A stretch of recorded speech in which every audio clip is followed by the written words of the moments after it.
Hello, Miss Hudson's class. We're going to continue on with the one and only Bob.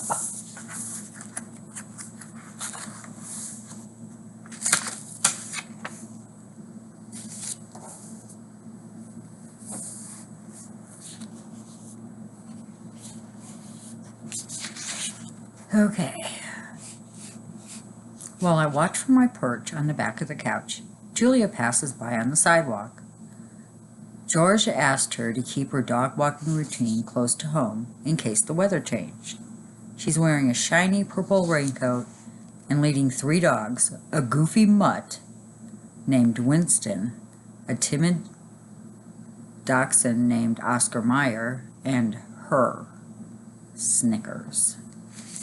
An old nemesis of mine. Snickers is a fluffy white poodle with delusions of grandeur, a big snouty pain in the puffball. Oh, that pooch drives me crazy. Our mutual dislike goes back to my early days as a stray. Snickers was a fancy, pampered, sleep on a pink satin pillow kind of gal. Her owner, Mac, ran the mall where I lived with Ivan and Ruby. That's where I first encountered Snickers. She teased me, and beneath the fuzzy facade, I always suspected there was a little, spark there? Anyway, after the mall closed down, Snickers, being Snickers, landed on her feet. Mac married an older widow lady with more money than sense, and she dotes on that ridiculous poodle. Mac's too lazy to walk Snickers himself, so he hired Julia to do it.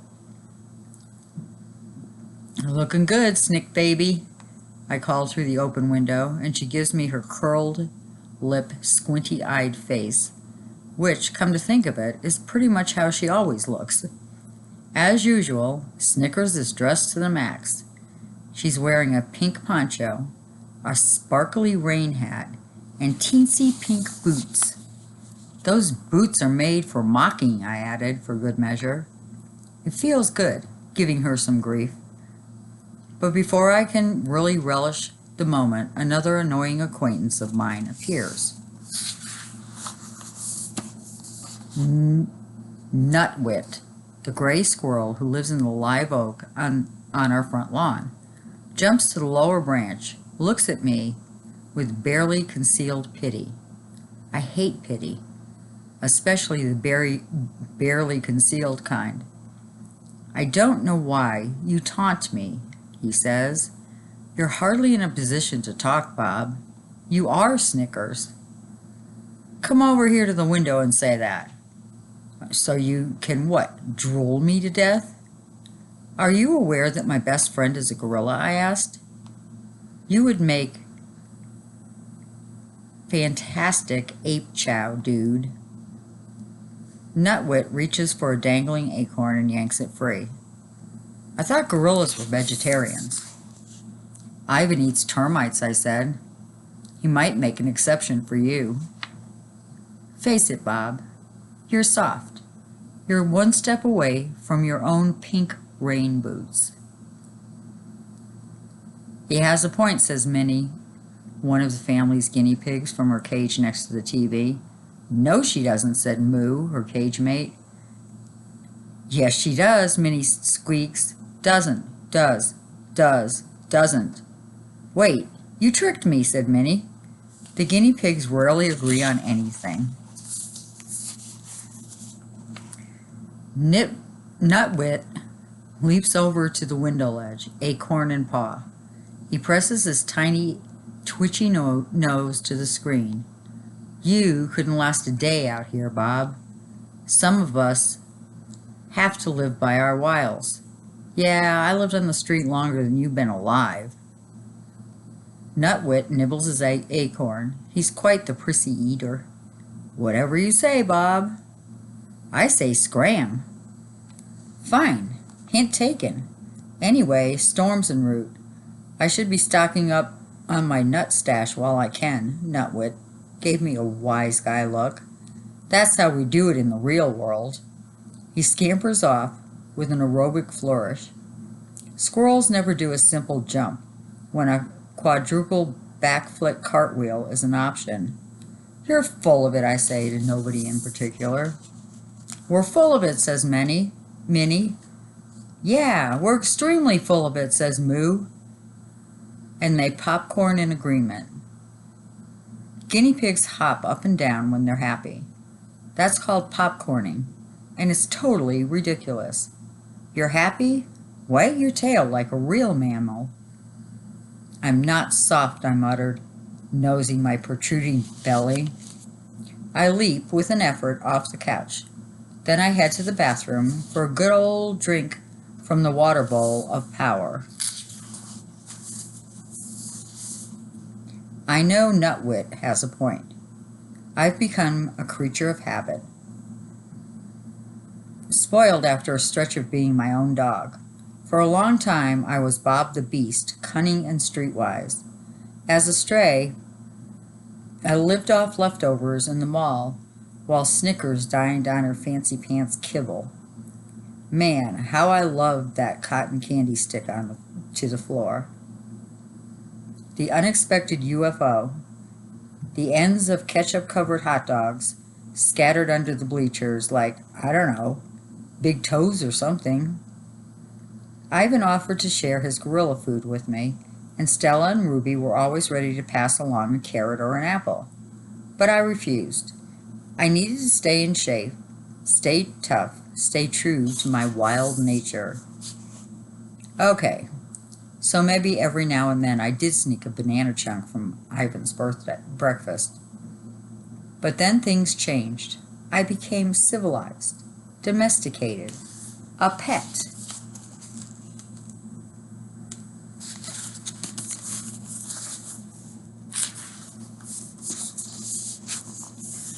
Don't get me wrong, there are definitely some perks. Julia, who's an artist, painted my name on a food bowl. She gave me this wonderfully mushy blanket, the kind where you can bed boogie forever till it's squished to perfection, and you can curl up just so. I love the blanket, but I simply cannot sleep without no tag. Ivan's raggedy old toy gorilla. Of course, just when I get to my blanket and no tag, imprinted with the right amount of "Oh to Bob," Julia's mom does the unthinkable. She puts them in the washing machine and removes every bit of me. There are other indignities I tolerate. The daily walk on a tug-of-war string after going stringless my whole life. The attempts to train me, like that'll ever happen. The kisses and the cuddles. Well, the cuddles, okay, I suppose. But the kissing, I just don't get it. If you want to kiss your dog, why not just give him a big old lick on the face and be done with it? Anyway, so what if I've gotten a little spoiled? A tad soft around the edges. There's a difference between being soft and being afraid. Being a coward. Too bad I know the truth. I'm both. When Julia returns from walking her charges, I race over and give her a good old Bob-style hug.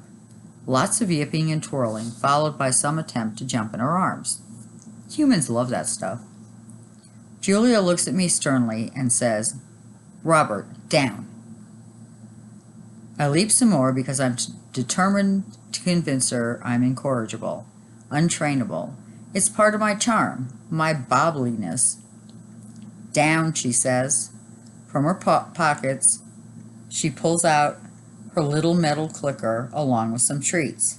I hate that clicker. It's meant to help train me, but it's like a cricket bully. Here's the theory. I do something right, Julia clicks, gives me a treat. The click tells me when I'm behaving, and the treats reinforce it. If that happens enough, before your very eyes, I'm supposed to transform into a good dog. Well, that ain't easy. "Down, Bob," Julia tries again. I want a treat. but not enough to cave. So I opt for a play bow, a compromise. Julia sighs. You are definitely a challenging student. To my annoyance, she puts the treat back in her pocket. I think Julia may just be on to me. A while ago, Julia got it into her head that I needed to improve my manners. We went to dog training class. I wasn't really into the whole sit, stay, and do the tango stuff. The worst command of all, the truly inexcusable, only a human could come up with it order, leave it. Leave it means, walk by, Bob. Sure, there's a piece of bacon just inches from your drooling pie hole, but do me a favor and just pretend it's not there, okay? Not okay. Where I come from, you never pass up a free meal. UFO drops on the carpet, it's mine. And I'll be chowing it down before you can say, where the heck is my meatball? Within minutes, I was accused of being an under-motivated student, which is totally unfair. I'm highly motivated. Just show me some cheese, please. Anyways, I may or may not have been a little unruly. Class clown stuff, tail spinning, a little random peeing, some zoomies just for show. Class, you see that crazy dashing around he's doing, said the teacher, pointing to me with an accusing finger. We call that FRAP, frantic random activity, period. She pulls Julia aside. He's a smart dog, she says, but he's messing with you. Which is true. But I hated getting caught in the act. I thought I was more subtle. Bob needs to know who's boss, said the teacher. He needs to see you as the pack leader. Give him some time. I see this a lot in former strays. Takes them a while to trust people. Like forever, in my case. As we left the class early, I yelled, "So long, suckers," to my classmates. Couldn't help rubbing it in just a little. I suppose the real reason for training stuff isn't my bad manners, although they leave a bit to be desired. It's my car thing. I always had a hang-up about cars and trucks. Also riding lawnmowers, go-karts, anything with 4 wheels, an engine, and a driver. Don't like them, don't want to ride in them, don't want anything to do with them.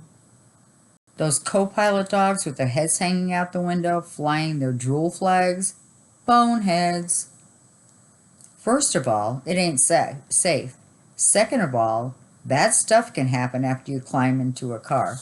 So take it from me. While Julia, George, and Sarah realize I have transportation issues, they tried to lure me back into the back seat of their car with treats. But you'd be surprised how stubborn I can be. I yelped out loud. The neighbors came running out to see what was happening to the poor little doggy. Score 1 for the poor little doggy. That's when they started the clicker training.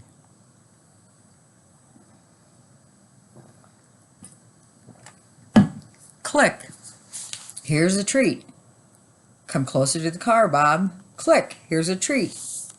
Watch while I open the door, Bob. Click. Here's a treat. Come right up to the seat, Bob. Click. Here's a treat. Come on in, Bob. Bob. Bob. Where are you, Bob? Yeah, it was like that a lot. Still haven't been in a car, or a truck, or tractor for that matter. When I have to go to the rhymes with pet threat, Julie and her parents walk me there. They say elephants have long memories. Well, so do dogs. People. It's not like I'm afraid. I'm just exercising my options. Are you ready to head over to the park, George says as he passes through the living room. He's carrying 2 flashlights and a roll of masking tape. Yep, Julia said, and I do a head tilt to show I'm intrigued by their conversation. The place where Ivan and Ruby live is called Wildwood Zoological Park and Sanctuary, but everybody just calls it the park. George works at the park as head groundskeeper, which means I got some sway, and everyone who's employed there loves Julia. Give me a minute. I just need to grab my coat, said George. Straight home after that, though, Julia, said Sarah, just in case the weather gets worse. One minute the weatherman is saying we're going to have a little shower. Next minute, it's the storm of the century. Julia scratches my head. I thought Hurricane Gus wasn't coming till tomorrow. Sometimes they change course, said Sarah. They can be unpredictable. You know, George says with a wink, in the old days, you only named hurricanes after women. Julia groaned. That is so sexist. It's not just the wind that I'm worried about, this one, George said. It's the storm surge that could be a problem. Flooding. Julia tries to make me wear her mom's latest creation, a knitted dog sweater with security written on it, which I suppose is ironic reference to my petite size. I politely decline.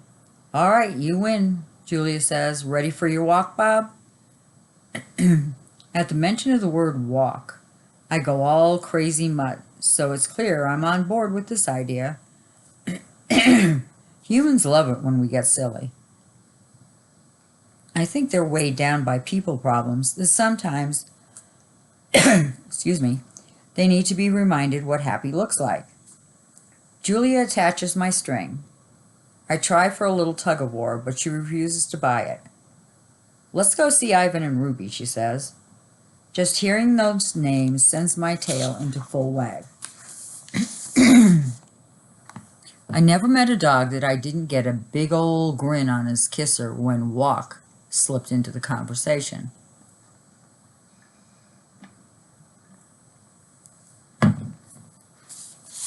Dogs understand more than you might think. The Nature Channel says that we're about as smart as the average human toddler. 2-year-olds, my fuzzy rump, we're 1,000,000 times brainier than some babbling rugrat. There was a dog on that Man's Best Friend show who supposedly understood like 1,000 human words. Border Collie, I think. Those guys need to switch to decaf. The narrator was gushing about this wonder dog, and I'm like, yeah, well, duh, Brainiac. Of course we understand people.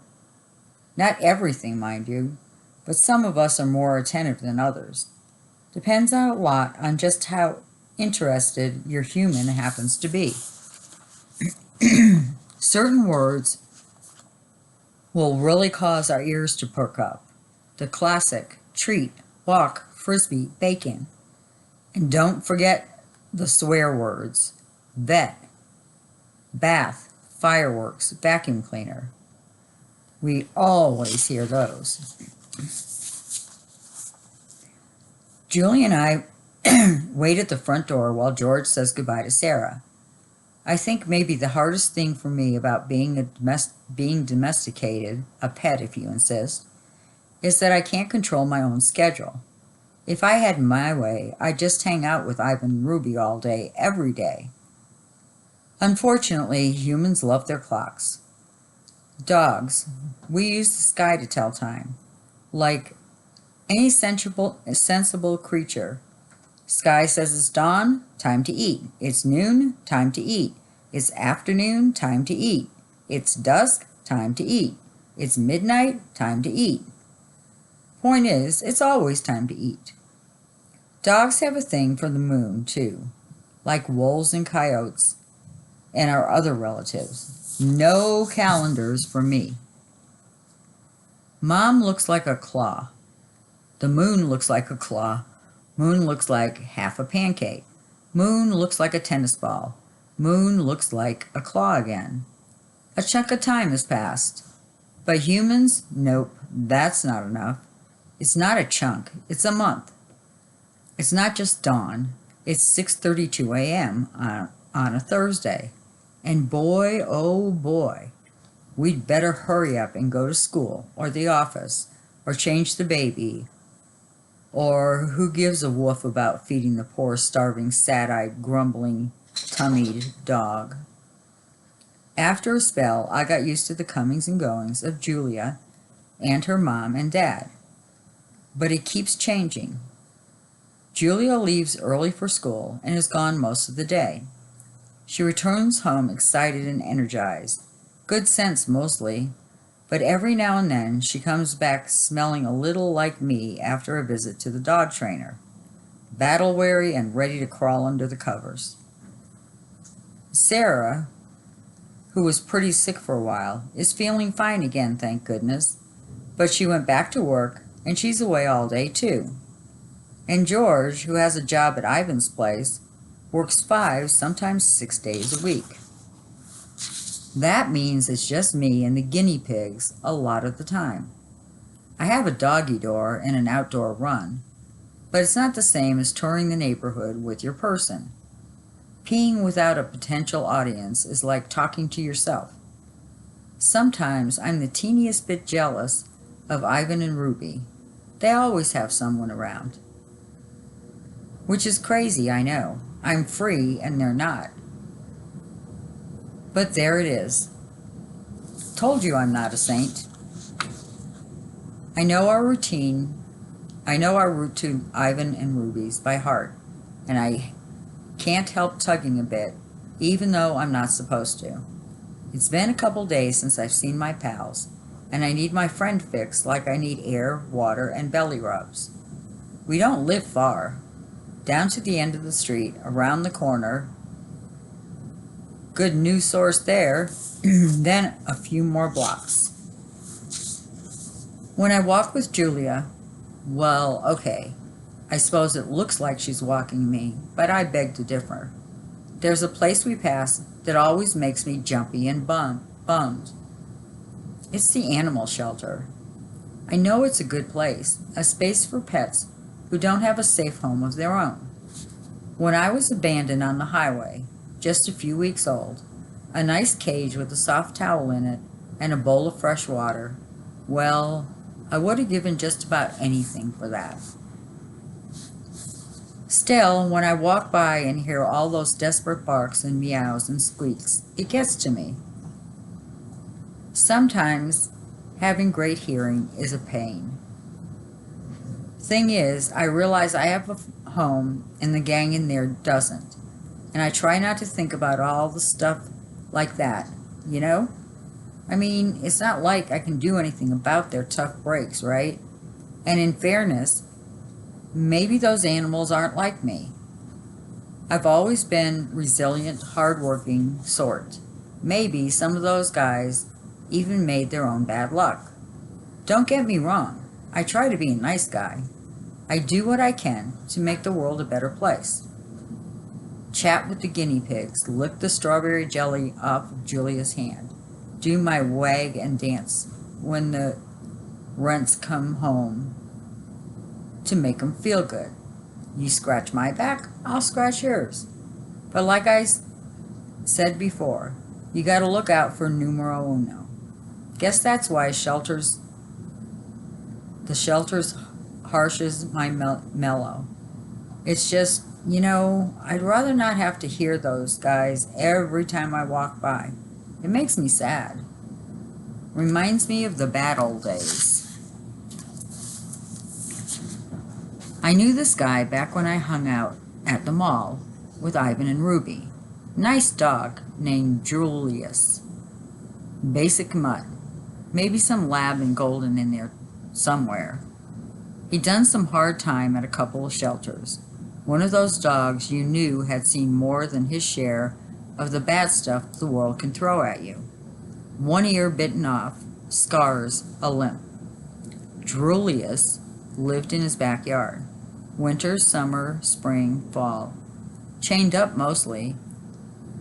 Flies on his food, empty water bottle way too often. Still, he always had a nice word to say when I passed him on my daily rounds, checking out the neighborhood trash cans. Once I saw his owner, again that word, step onto the back porch. Julius was barking, but he had a good reason. A stranger had passed by. Barking is what we're supposed to do in those circumstances, right? Well, maybe he's the UPS guy. Maybe he's a serial killer. I mean, come on, we're not the FBI.